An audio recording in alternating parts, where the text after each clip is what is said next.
우리 신앙 고백함으로 목요일 새벽 기도를 시작하도록 하겠습니다.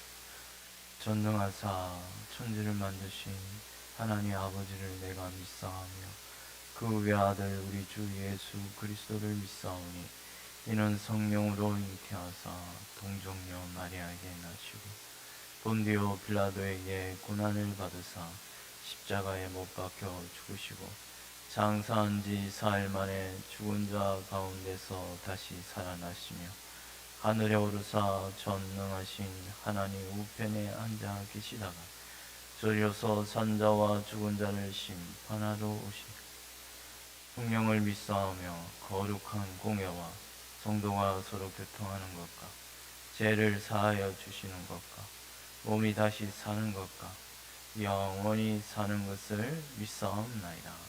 아멘. 찬송가 32장입니다. 만유의 주제.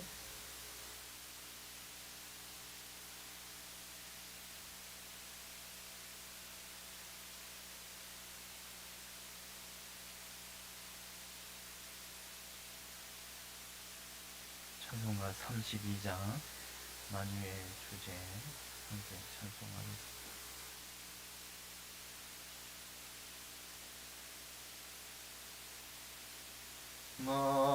만유의 주제 존귀하신 예수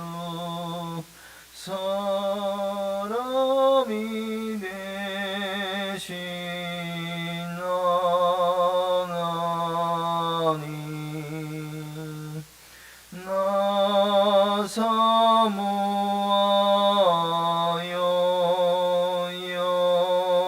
영원히 섬길 내 영광 되신 주로다.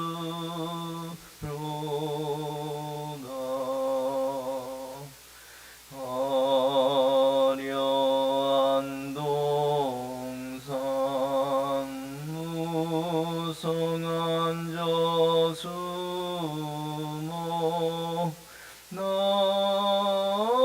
아름답고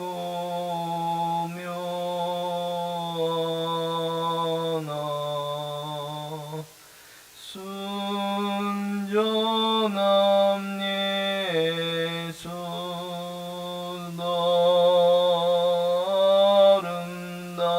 아름다워 온 같은 기쁨 주시네.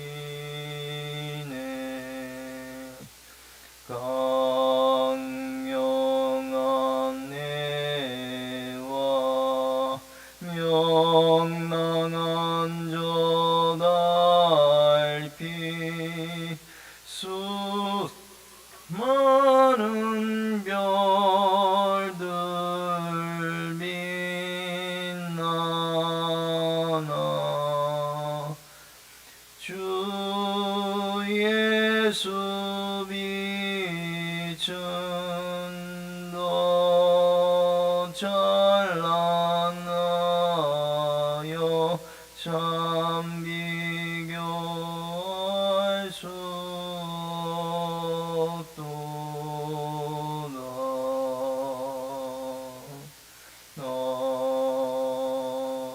아멘. 성경 말씀 열왕기상 7장입니다.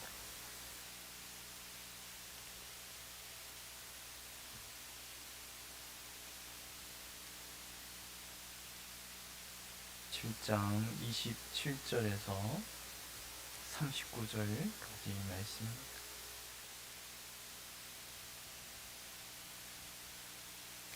열왕기상 7장 27절에서 39절 말씀.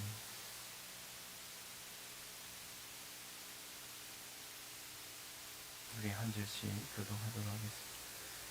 또 놋으로 받침 수레 이어를 만들었으니 매 받침 수레의 길이가 4규빗이요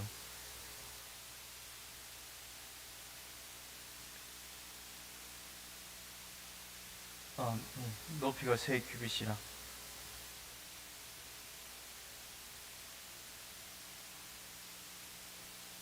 가장자리 가운데 판에는 사자와 소와 그룹들이 있고, 또 가장자리 위에는 놓는 자리가 있고, 사자와 소 아래에는 하한 모양이 있으며,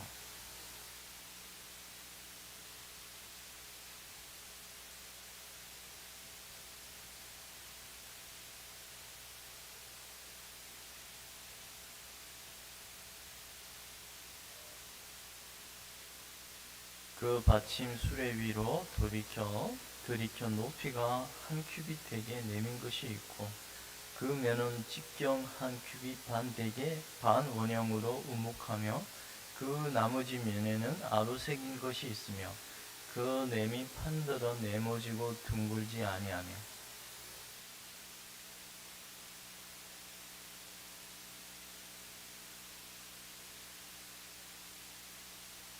그 바퀴의 구조는 병거 바퀴의 구조 같은데, 그 축과 태와 살과 통이 다 부어 만든 것이며,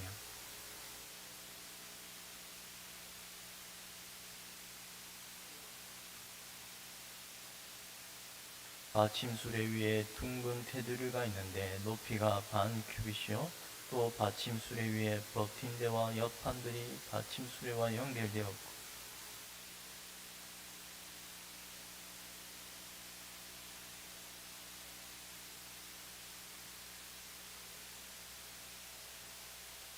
이와 같이 받침수레 10개를 만들었는데, 그 부어 만든 법과 크기와 양식을 다 동일하게 만들었더라.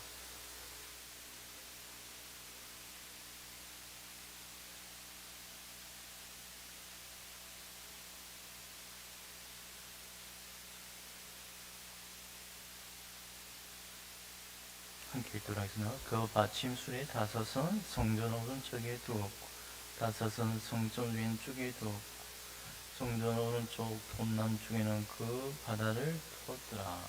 아멘.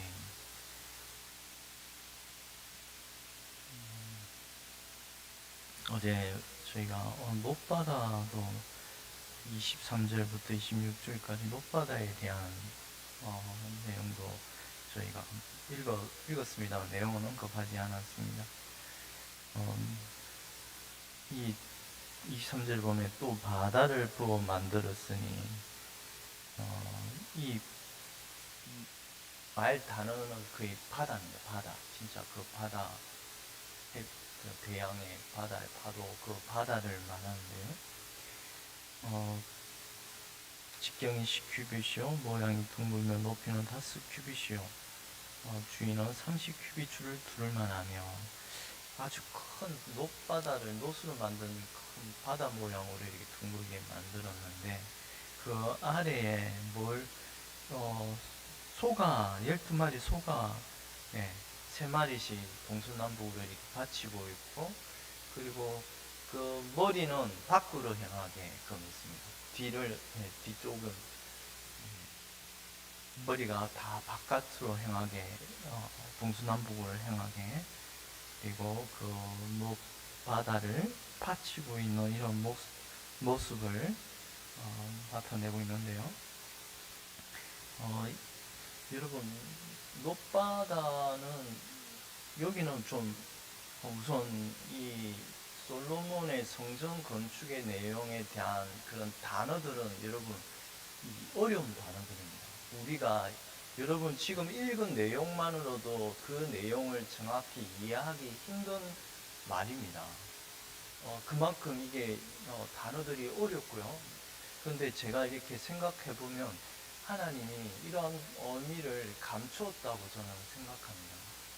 이걸 사사로이 우리가 쉽게 유비하고 추측하기에는 우리의 한계와 지식이 많이 가려졌다고 하나님이 가려놓았다고 생각합니다. 함부로 우리가 이걸 이해하고 추측하기는 여러분 목사님이 저번에 말씀한 그 성전 안의 모습들, 다락방도 이야기하지 않습니까? 그런 단어들도 어떻게 성전 모양이 1층, 2층, 3층으로 이렇게 구성되어 있는 그런 것을 정확하게 우리가 이해하기란 어렵다는 것입니다. 하나님이 그런 단어들을 좀 감추어 놨다고 저는 생각합니다. 그런데 어떤 한편은 명확한 단어들이 있습니다. 놋바다. 예를 들면 놋바다는 여러분 제사장이 성전에 들어가기 전에 성막을 보아도 제사장이 정결하기 위하여 씻는 그런 물로서 씻는 곳이 아닙니까? 그런 것만 우리가 정확하게 이해한다면 결국 이 놋바다를 통하여 거룩함을 주의 백성들이 거룩함을 잊게 하는 어떤 의미를 담고 있다는 것. 결국 그리스도의 피 뿌림과 그런 정결을 통하여 하나님 백성들이 하나님께 나아가게 되는 그런 어떤 그리스도의 행하실 일을 명확하게 드러내고 있다는 것은 이 놋바다에 담긴 그런 뜻이라고 생각합니다. 우선 놋바다는 2000밭을 담는다고 합니다. 2000밭. 이 바트라는 단어는 히브리 그대로 히브리 단어에 이걸 40리터라고 말하고 있어요. 그만큼 몇 톤의 무게가 되죠. 엄청 높이가 엄청난 물을 담고 있는데요. 이런 놋바다, 이런 놋바다에 우선 제가 어떤 깊은 있는 단어를 의미를 제가 함부로 꺼내기보다 역대기 하의 4장 3절에 보면 이런 말씀이 있습니다. 거기에는 3000밭을 담고 있다고 말합니다. 지금 여기에는 2000밭을 우리 읽지는 않았지만 26절에 보면 2000밭을 담겠더라 라고 말하고 역대하 4장에는 3000밭을 담고 있다고 말합니다. 그런데 이런 내용을 좀 틀린 내용을 우리가 함부로 그 말씀이 틀리네 이런 식으로 이해하는 것은 정말 잘못된 것입니다. 이것을 하나님의 어떤 영감된 말씀으로 우리가 받아들이고 이 2000밭을 담는다는 말은 이 보통의 물을 이 그릇 안에 담을 수 있는 양은 2000밭의 물의 양을 담을 수 있지만 최대치의 물을 담을 수 있는 양은 3000밭의 물을 담을 수 있다는 이런 이해가 우리가 이 성경의 내용의 그런 충돌적인 면을 우리가 이해하는 면에서는 이게 더 나을 것 같습니다. 그리고 오늘 우리가 읽은 내용, 놋 받침. 여러분이 구약 성막에 보면 물두덩이 있지 않습니까? 물두덩을 이게 이렇게 설명하면 괜찮을지 모르겠어요. 밖에서의 물을 물두멍을 10개의 좌우로 5개씩 물두멍을 이게 있는데요. 여기에는 놀랍게도 바퀴가 달려 있다고 말해요. 놋으로 만들었으면 무거워서 그런지 놋바퀴로 4개의 놋바퀴로 놋을 만든 바퀴가 있다고 말해요. 그래서 이게 움직이기 쉽게끔 그 받침 술에 이렇게 말씀하고 있는데요. 이런 내용을 참 어떻게 우리가 해석하기는 참 그런데 제가 이걸 에스겔서에 보면 이 놋바퀴라는 말을 한번 우리 27절 한번 읽어보겠습니다. 또 놋으로 받침술에 열을 만들었으니 매 받침술의 길이가 4규빗이요 너비가 4규빗이요 높이가 3규빗이라 그 받침술의 구준이라니 사면역 가장자리 가운데 판이 있고 그리고 가장자리 가운데 판에 사자와 소와 그룹들이 있고 라고 말씀하고 있어요. 이런 놋받침대를 지금 언급하고 있는데 그 모양 가운데 뭐가 있어요? 사자와 소와 그룹들의 형상을 새겨 넣었다고 말합니다. 제가 이거 조심스럽습니다만 이걸 에스겔서에 이런 어떤 결국엔 이런 거 다 사라졌습니다. 성막을 하나님께서는 다 오늘날 존재하지 않게 하셨습니다. 이런 자세한 모양도 어떤 설명서를 이렇게 그림의 모양도 말하지만 그것도 자세하지 않습니다. 이 단어들이 우리가 대략적으로 그런 물구멍에 높받침에 이런 모습을 물을 담을 수 있는 조금 더 그 높바다에서 물을 길어서 옮길 수 있는 그런 기능적인 역할을 하였다는 것만 우리가 짐작하고서 특별히 오늘 제가 이 높받침에 새겨진 사자와 소와 그릇들의 모양을 한번 살펴보려고 합니다. 이것을 에스겔서에도 여러분 천사가 나타나지 않습니까? 제일 처음에 에스겔서 1장에 들어가면 에스겔 한상 가운데 천사들의 모양을 말하는데요. 사람의 얼굴, 내면의 사면의 얼굴을 말하는 사자와 얼굴, 사람의 얼굴, 독수리의 얼굴도 말해요. 소의 모습을 말하고 있습니다. 이런 단어가 똑같이 에스겔에서도 언급되고 있는 것으로 보아서 이런 높받침에 그 달려져 있는 높바퀴가 속히 이렇게 움직이는 모습을 같이 함께 연결해서 읽으면 어떤 주의 사자의 신속한 그리스도의 명령에 신속히 그 말씀을 따라 사역하는 천사와 같이 연결할 수 있을 것 같습니다.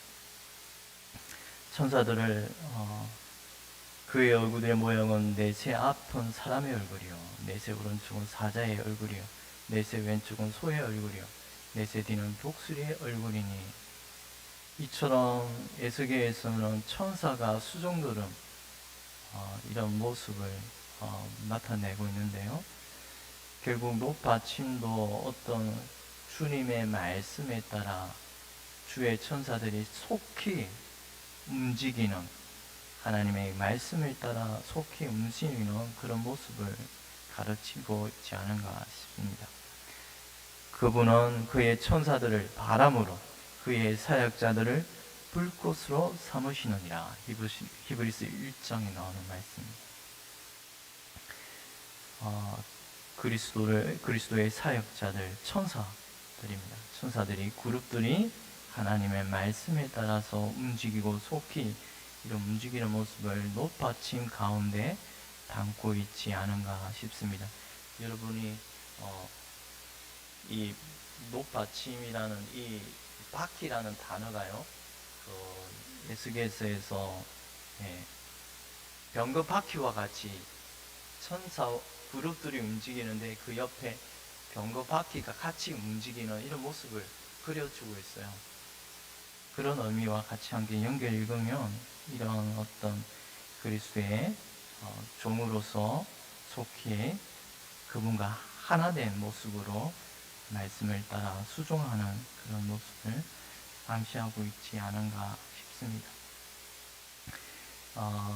결국 모든 내용을 하나님의 오늘 이런 솔로몬의 궁전과 하나님의 전, 그리고 그에 쓰이는 모든 제단 성전 기구들에 담긴 뜻은 우리가 함부로 해석하기는 참으로 조심스럽습니다. 우리가 이런 말씀 앞에서 더욱더 겸손한 마음이 필요할 때인 것 같습니다. 하나님의 신비로운 계시의 말씀 앞에 우리는 하나님의 말씀하시는 데까지 거기서 멈추는 자세가, 이것이 절제에 담긴 뜻이 아닌가 싶습니다.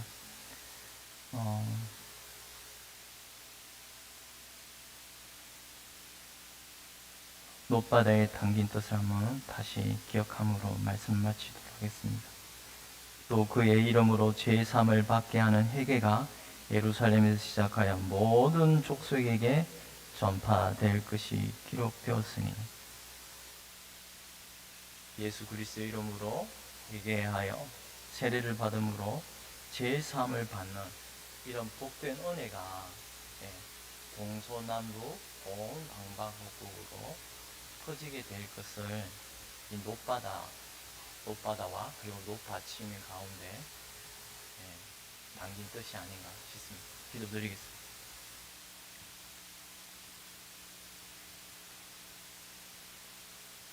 주의 이름으로 회개하고 그리고 죄의 사함을 받는 이런 복된 은혜가 이제 그리스도의 이름 안에 그리스도의 보혈로 우리 죄인을 깨끗게 하시고 씻기시는 은혜가 있음을 이 높바다의 물로 씻기시는 모습에서 제사장이 그 물로서 자신의 더러움을 씻는 장면에서 저희가 조금씩 깨닫게 하시니 감사합니다. 하나님 말씀 앞에 우리가 오늘도 겸손함으로 엎드리게 하시고 늘 하나님의 두려운 말씀 앞에서 삼가 조심하며 하나님의 말씀을 받들며 살아가는 주의 귀한 백성들이 되기를 간절히 원합니다. 하나님 말씀하시는데 거기서 우리가 멈추는 절제함을 보이게 하시고 늘 하나님을 두려워하고 경외하는 주의 백성들이 되게 하여 주시옵소서. 감사하고 이 모든 거 우리 주 예수 그리스도 이름으로 기도드리옵나이다. 아멘.